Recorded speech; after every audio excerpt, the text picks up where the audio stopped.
right, so let's take a look at notes number 104. We are on lesson 2.5, second day of this lesson. And I'm going to pull a problem from the textbook, Ron's book here. It's page 426, number 25. It says, determine the time necessary for $1,000 to double if it's invested at a rate of R and it's compounded annually. All right, monthly and daily and continuously. So it says my rate is 10%. Now, common mistake lots of kids make is you're gonna think of this as 0.1, okay? 10% is 0.1, or if you want, for kicks, you can put the 0 there. That's fine. All right, so first let's get started by doing this annually.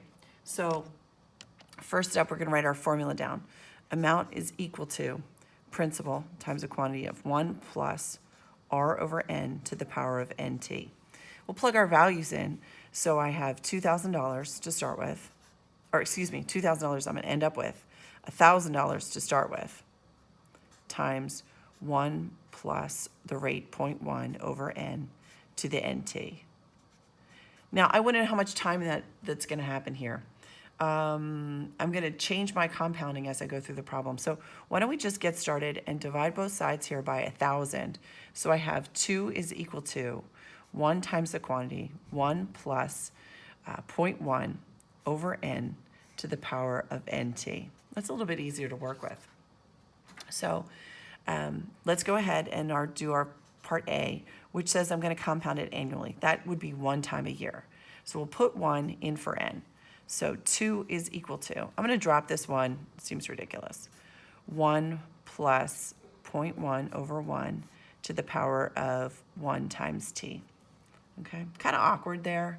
We can go ahead and we can simplify that to make this 2 is equal to 1.1 to the power of T.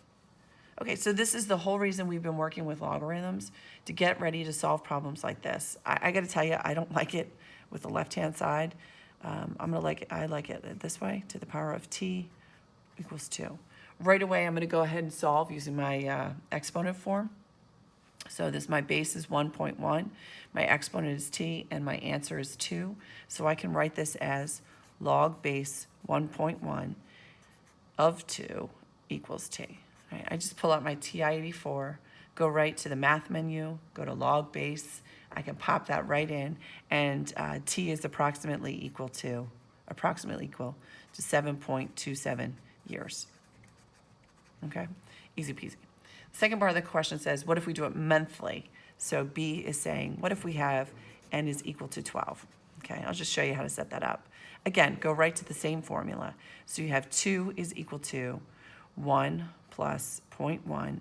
Now we're going to divide it by 12, okay, to the power of 12t. 12t. A little bit more complex.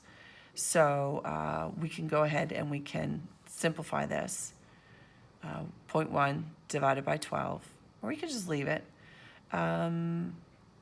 If you're like me and you like to rewrite it, maybe 1 plus 0.1 over 12 to the 12t equals 2, right?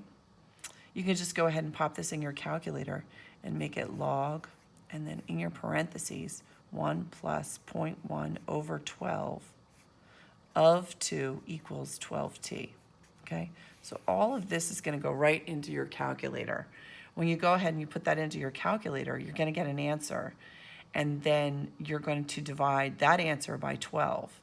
So I don't have my calculator with me, unfortunately, to pop that all in, but you're going to get this answer. So it's going to be log of 1 plus 0.1 over 12 of 2. Get that answer here, and then divide the whole thing by 12, and that's what t is going to be equal to. And the answer here is about approximately 6.96 years. Okay, and again, we're talking about years.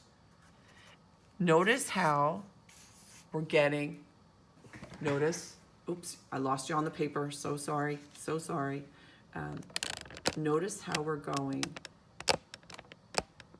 notice how we're changing. It's getting shorter. So I guess you can assume that if you go to part C, which you're gonna do, and you're gonna do daily. So then you're gonna use n is equal to 365.